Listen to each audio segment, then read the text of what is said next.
बिस्मिल्लाहिर्रहमानिर्रहीम, अस्सलाम वालेकुम। मैं हूं ईसा नकवी। आज बुध 24 अप्रैल है। इस वीडियो में बात करेंगे उस मौजू के बारे में जो गुज़श्ता 24 घंटों में आपने नोट किया होगा कि पाकिस्तान में सोशल मीडिया हो या मेन स्ट्रीम मीडिया सबसे ज़्यादा डिस्कस होने वाला मौजू बन गया। और वो टॉपिक है, वो मौजू है जनरल कमर जावेद बाजवा, साबिक आर्मी चीफ। उनसे मंसूब एक बयान या फिर उनसे मंसूब कुछ कस्में और कुछ दावे और कुछ डेवलपमेंट हुई है उसके बाद, वो मैं आपके सामने रखूँगा। इस वीडियो में स्पेसिफिकली डिस्कस करेंगे कि पाकिस्तान तहरीक इंसाफ का तो पूरा मुकदमा ही जनरल बाजवा के ख़िलाफ़ है। वो उन्हें अपना मुजरिम समझते हैं, लेकिन चंद लोग ऐसे हैं जो बड़े एहसानमंद जिनको होना चाहिए जनरल कमर जावेद बाजवा का, और उनको पाँव धोकर पीने चाहिए।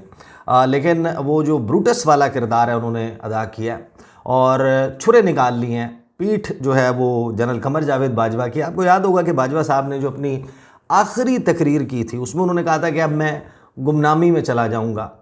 ये भी लगता है कि उनका गुमनामी में जाने का कोई इरादा नहीं है। हर कुछ वक्त के बाद जैसे ही वो मौज़ूआत से हटने लगते हैं, यानी कि डिबेट से निकल जाते हैं, तो दोबारा कोई उनसे मंसूब बयान, कोई उनकी मुलाकात, उस मुलाकात का किस्सा, उसका तज़किरा जो है वो मीडिया स्क्रीनों की ज़ीनत बनता है और फिर तमाम जो सेंटर ऑफ अटेंशन है वो फिर एक मरतबा फिर बाजवा साहब बन जाते हैं। गुज़श्ता 24 घंटों में क्या कुछ हुआ।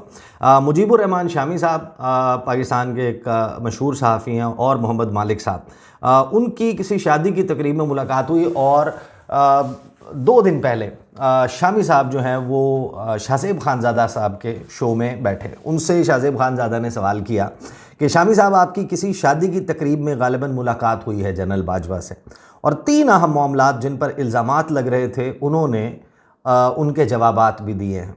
गालिबन कसम खा कर दिए हैं, गालिबन कुरान उठा कर दिए हैं। क्या तफसीलात हैं?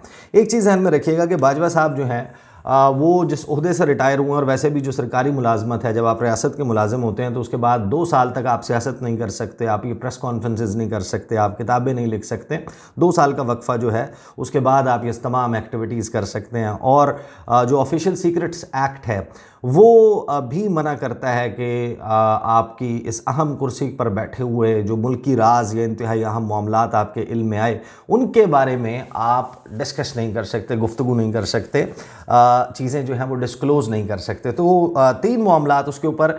पहले तो मैं आपको बता दूं, ये सिर्फ मैं इसलिए नहीं बता रहा, बहुत सारे लोगों तक ये बात पहुंच चुकी होगी, लेकिन इसकी अपनी एक चाशनी है, इसका अपना एक मज़ा है, दिलचस्पी है इसमें। जो मुजीबुर रहमान शामी साहब ने जिन अल्फाज में बताया कि बाजवा साहब के साथ जो मुलाकात हुई वो कैसे हुई, किस माहौल में और क्या बात हो रही थी। तो शामी साहब इस सवाल का जवाब देते हैं। वो कहते हैं, देखें, जनरल रहीमुद्दीन मरहूम के पोते की शादी थी और वहाँ वो तशरीफ़ लाए, वो यानी कि जनरल बाजवा, और मोहम्मद मालिक साहब भी थे। हमने उन्हें देखा, उन्होंने हमें देखा, और फिर एक दूसरे के साथ बैठ गए और बातें शुरू हो गई। और फिर उन्होंने कुछ शिकवे किए, शिकायतें की, अखबार नवीसों की शिकायतें की, जो उनके बारे में मुख्तलिफ बातें छापते रहे, लिखते रहे। कुछ उनके दौरे इक़्तिदार की बातें हैं, कुछ उनके दौरे ज़वाल की बातें हैं। तो बड़ी शिकायतें थी उनको। लेकिन अब 3 बातें उन्होंने ऐसी कहीं कि जो आप समझेंगे बड़ी अहमियत रखती हैं। और उन्होंने कुरान करीम, जो हैरान कुन तौर पर उनकी जेब में मौजूद था, ये शामी साहब जो हैं उन्होंने बताया कि उनकी जेब में मौजूद था, और उन्होंने निकाल कर उस पर हाथ रखा और कुरान की कसम खाई, और फिर ये भी कहा, अपनी वालदा की कब्र की कसम खाई, और फिर साथ ये कहा कि मुझे, एक मौके पर तो उन्होंने ये कहा कि मुझे रसूलुल्लाह सल्लल्लाहु अलैहि वसल्लम की शफाअत नसीब ना हो अगर मैं गलत बयानी कर रहा हूँ। अब उसमें तफसील में जाए बगैर शामी साहब कहते हैं कि मैं मोटी सी बात अर्ज़ कर देता हूँ आपको कि एक तो उन्होंने कहा कि जो नवाज शरीफ साहब थे, जब वो लाहौर से लंदन गए तो उसमें उनका, यानी कि जनरल बाजवा का, कोई किरदार नहीं था, और उन्होंने उनको भिजवाया नहीं वहाँ। बिल्कुल उसे से अपने आप को, उन्होंने कहा कि इससे अपने आप को बरी ज़िम्मा रखता हूँ। फिर उन्होंने दूसरी बात ये कही कि इमरान खान साहब की जो हुकूमत थी, ये इल्ज़ाम लगाया गया कि अमेरिका के साथ मिलकर साजिश की गई है और उनकी हुकूमत को गिराया है। इस बात की भी मैं सख्ती से तरदीद करता हूँ। और तीसरी बात ये कही, और बहुत अहम बात, उन्होंने कहा कि मैं जो एक्सटेंशन थी, जो आखिरी एक्सटेंशन कही जाती है ना, उसकी ख्वाहिश ज़ाहिर नहीं की, ना किसी से तकाजा किया, ना उसके लिए कोशिश की, ना उसके लिए किसी को मजबूर किया, बल्कि बाजवा साहब के मुताबिक उनके ऊपर बिल्कुल झूठ बोला जा रहा है, इल्ज़ाम लगाया जा रहा है और जो भी जिसके मुंह में आता है वो कह देता है। तो ये 3 बातें हैं जो उन्होंने बयान की, जिनकी बड़ी अहमियत है। और मैं और मोहम्मद मालिक तो उसके बाद सर पकड़ कर बैठे रहे और हफीज़ुल्लाह न्याज़ी भी दूर बैठे रहे और उन्होंने कहा कि आप लोग तो ऐसे ही मान गए हैं, और फिर वो नुक्ते निकालने लगे। मैंने कहा हम नुक्ते नहीं निकाल सकते। मालिक साहब ने भी कहा कि हम नुक्ते नहीं निकाल सकते, हम तो कस्मों की शिद्दत के बोझ तले दबे हुए हैं और निकल नहीं पा रहे। तो बहरहाल अब तो ये अल्लाह ही जानता है, अल्लाह की बातें तो अल्लाह ही जाने।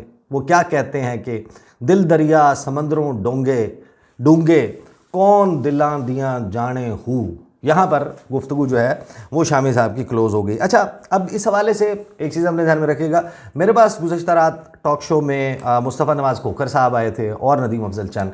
अब कुछ चीज़ों के गवाह नदीम अफजल चंद भी हैं, कुछ बातों के गवाह जो है वो मुस्तफ़ा नवाज़ खोखर भी हैं, क्योंकि चंद साहब जो हैं वो जिस वक्त मियाँ साहब को भेजा जा रहा था लंदन, तो उस वक्त वो काबीना का हिस्सा थे इमरान खान की, और मुस्तफ़ा नवाज़ खोखर जो हैं वो बिलावल भुट्टो ज़रदारी के तर्जुमान थे, स्पोक्स पर्सन और बड़े करता धरता थे पाकिस्तान पीपल्स पार्टी के उस वक्त। तो वो अपने चेयरमैन बिलावल भुट्टो ज़रदारी, उनकी और दीगर जो उनसे जुड़े हुए लोग हैं उनकी सियासी सरगर्मियों से आगाह थे। लेकिन इन दोनों ने क्या कहा उस पर आने से पहले मैं ज़रा आपको बताऊँ कि कुछ लोग हैं, यानी कि इमरान खान साहब हैं, पाकिस्तान तहरीक इंसाफ है, वो तो कहती है कि हमारे साथ जो है वो बहुत ही बड़ा धोखा हुआ है, फ़रेब हुआ है, हमारे साथ जो है जैसे कहते हैं कि एक बहुत बड़ी गद्दारी की गई है कि आर्मी चीफ़ थे और उन्होंने हमारे ख़िलाफ़ ये सब कुछ किया।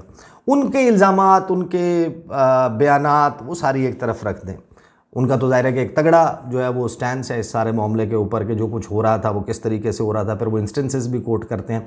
2 चीज़ें, एक तो ये कि जो दूसरी जानिब है इस तमाम मामले में, बाजवा साहब का अब इस तमाम इशू में मसला ये है कि वो ऑन द रिकॉर्ड आकर बात नहीं कर सकते, या उनसे जुड़े हुए बहुत सारे जो सर्विस में लोग हैं वो ऑन द रिकॉर्ड आकर चीज़ें सामने नहीं रख सकते।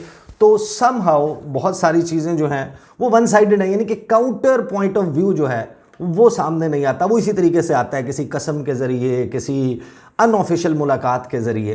तो कुछ लोग हैं जो शायद इस सारे मामले में रेस्क्यू कर सकते थे, या उनको मेरे ख्याल में रेस्क्यू करना चाहिए था बाजवा साहब को। कौन है वो लोग?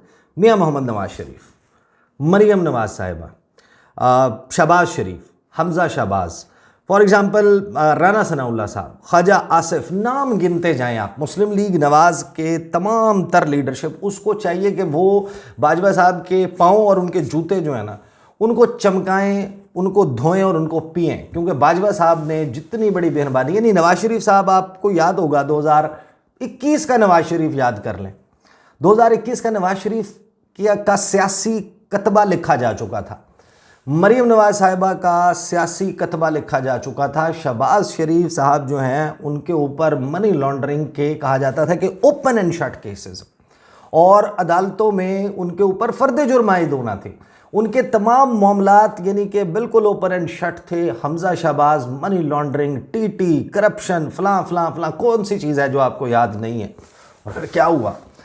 नवाज़ शरीफ साहब जो हैं वो अब फिर रहे हैं, वो जा रहे हैं जनाब चाइना इलाज करवाने के लिए। मरियम नवाज़ साहिबा जो हैं वो चीफ़ मिनिस्टर हैं पंजाब की। राना सनाउल्लाह साहब हैं, वो अगरचे इलेक्शन हार गए, लेकिन वो उस हेरोइन वाले मुकदमे के बाद भी he became the interior minister of Pakistan का वज़ीर दाखिला, और वज़ीर दाखिला भी ऐसा जिसने हाथ छोड़ के जो चाहा किया, अपने सियासी मुखालफिन के ख़िलाफ़ जिससे जो बदला लिया जा सकता था, जिसकी जो मट्टी पलीद की जा सकती थी की। ख्वाजा आसिफ साहब, वो जिनके फ़ोन का किस्सा मशहूर है कि वो कहते हैं कि मैंने फ़ोन किया बाजवा साहब को या मैसेज किया और यूँ मैं इलेक्शन हार रहा था और यूँ मैं इलेक्शन जीत गया, और ख्वाजा आसिफ साहब हो गए। फिर बाकी मुस्लिम लीग नवाज़ के लीडर्स, इनको तो बड़ा जो है वो आउट ऑफ द वे जाके बाहर आकर डिफेंड करना चाहिए था कि बाजवा साहब जो है उनकी मेहरबानी से हमारी रौनकें लौट आई हैं, हमारी गाड़ियों पर झंडे आ गए हैं, हमारे अल्ले तलल्ले शुरू हो गए हैं, हमारे फ़ॉरेन ट्रिप्स शुरू हो गए हैं, हमारी वजारतें, खाने, खाबे, असराने, ज़ोहराने, इशाइये, ये सब कुछ शुरू हो गया है। लेकिन इनमें से कोई भी शख्स ऐसा नहीं है जिसने आकर इस तमाम मामले के ऊपर जनरल कमर जावेद बाजवा साहब की गुफ्तगू को की तौसीक की हो, या कम से कम मेरी नज़र से नहीं गुजरी कि किसी भी इनमें से शख्स ने आकर ये कहा हो कि बाजवा साहब जो फरमा रहे हैं वो दुरुस्त फरमा रहे हैं। हर जगह से जो बात आई है वो यही आई है कि ये कस्में झूठी हैं। ये यानी कि अफसोस का मुकाम है कि ज़ाहिर है कि बाजवा साहब ने इमरान खान के साथ अगर बुरा किया, किसी पे तो मेहरबानी, यानी कि आप बैक वक्त सब के साथ आप नहीं ज़्यादती कर रहे होते। जब आप एक के साथ ज़्यादती कर रहे होते हैं तो वो ऑन दी अदर साइड किसी और पे मेहरबानी होती है। यहाँ पर क्वेश्चन ये पैदा हो गया है कि उन लोगों का कैरेक्टर इन क्वेश्चन है कि जिनके ऊपर उन्होंने मेहरबानी की वो भी साथ नहीं खड़े हुए। और ख्वाजा आसिफ साहब वो पार्लियामेंट से बाहर निकल रहे थे, उनको एक सहाफ़ी ने पकड़ लिया, कैमरा उसने उठाया हुआ था, उसने सवाल दागने शुरू किए ख्वाजा आसिफ साहब पे। ख्वाजा आसिफ साहब कहते हैं, अच्छा ख्वाजा आसिफ साहब का से मंसूब बयान क्या था कि इमरान खान ने नहीं भेजा, मियां मोहम्मद नवाज शरीफ को इस्टेब्लिशमेंट ने भेजा था। उनको अदालत से हुक्म आया था, मोहम्मद मालिक ने, काशिफ अब्बासी ने, बहुत सारे शोज़ में उन्होंने, अलीना शिगरी के प्रोग्राम में उन्होंने ये बात की थी। ख्वाजा आसिफ साहब ने जो फरमाया था उस पर ख्वाजा आसिफ ने उस वक्त कहा था कि इस्टेब्लिशमेंट ने, यानी कि जनरल बाजवा ने मियाँ साहब पे मेहरबानी की थी और मियाँ साहब उनकी वजह से गए थे पाकिस्तान से बाहर।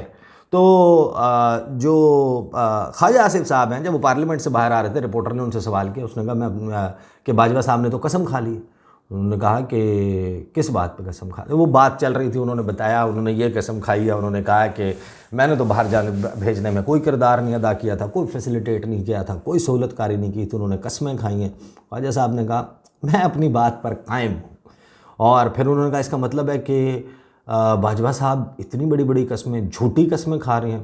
ख्वाजा साहब कहते हैं मैं अपनी बात पर कायम हूँ। ये हुआ है।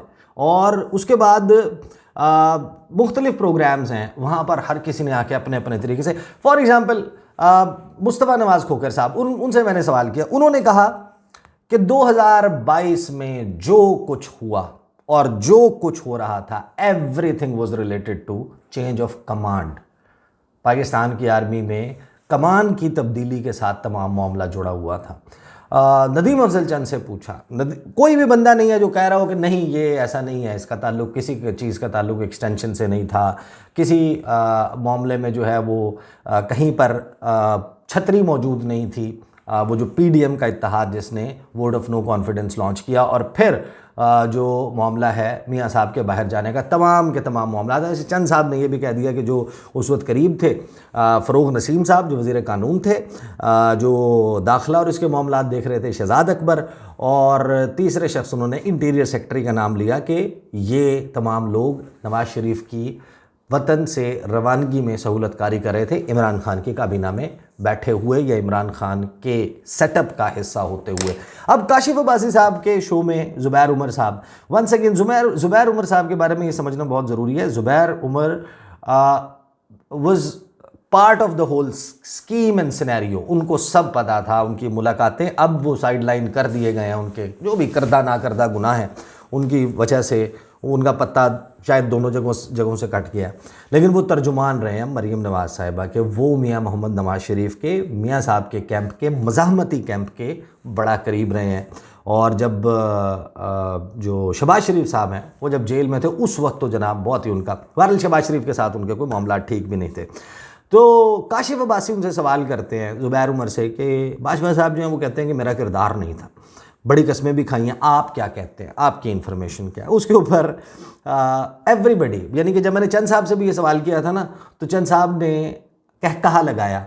मैंने कहा वैसे तो जवाब यहाँ ख़त्म हो गया, लेकिन आपने कोई और बात कहनी है तो कह दें कि उनका कोई किरदार नहीं था। मैंने पूछा तो चंद साहब हंस पड़े, उन्होंने कहा लगाया। मैंने कहा जवाब आ गया, आगे अगर आप कुछ कहना चाहते हैं तो कह दें। बहरहाल ज़ुबैर उमर साहब कहते हैं मेरा ख्याल है उनका किरदार था, मतलब ये हो ही नहीं सकता कि उनका किसी बड़े इवेंट में किरदार ना रहा इस 6 साल के दौरान जिसमें वो आर्मी चीफ थे।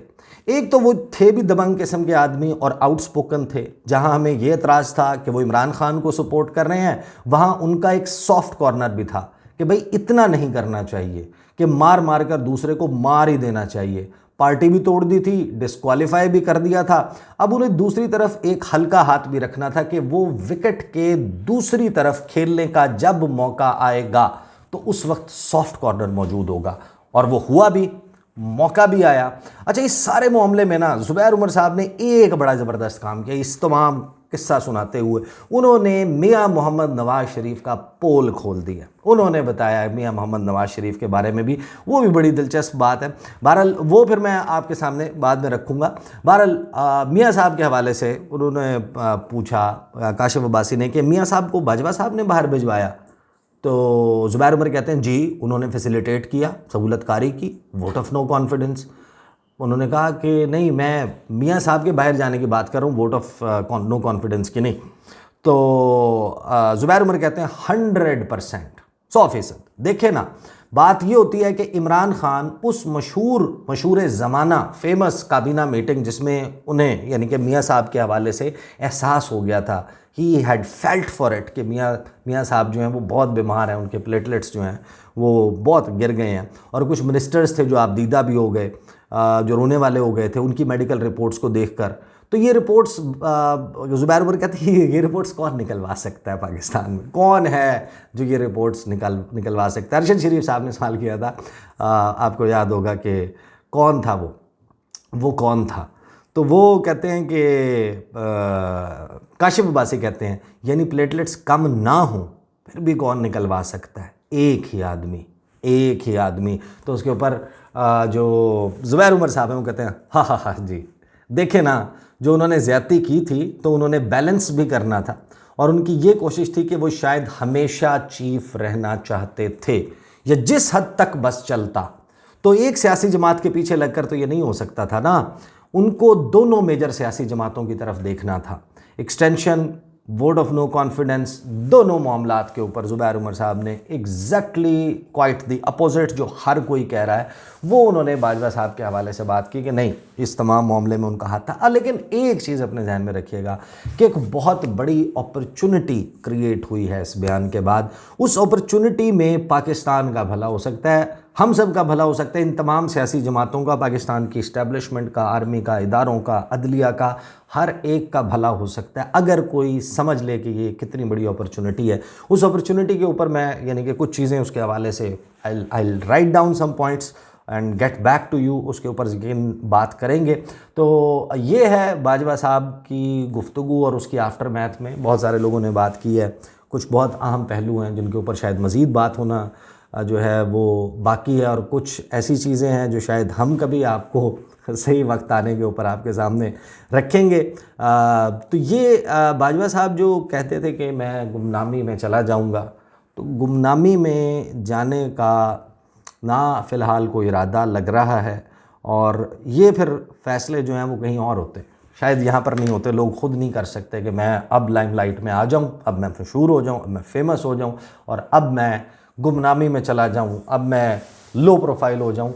इसके लिए और बहुत सारे फैक्टर्स जो हैं वो चल रहे होते हैं। किसने सोचा था कि इमरान खान 2021 याद करें आखिर 2022 आगाज़, पॉपुलैरिटी उस तरीके से नहीं थी। एवरीबडी नोज़, इवन पीटीआई को पता है कि क्या सूरत हाल थी, लेकिन क्या एकदम उनका जो बूस्ट मिला, जिस तमाम मामले में अपॉर्चुनिटी क्रिएट हुई। तो बहरहाल ये तमाम मामलात हैं, चल रहे हैं। इंशाल्लाह अगली वीडियो में आपके साथ फिर मुलाकात होगी। इजाज़त दीजिए, अल्लाह हाफ़िज़।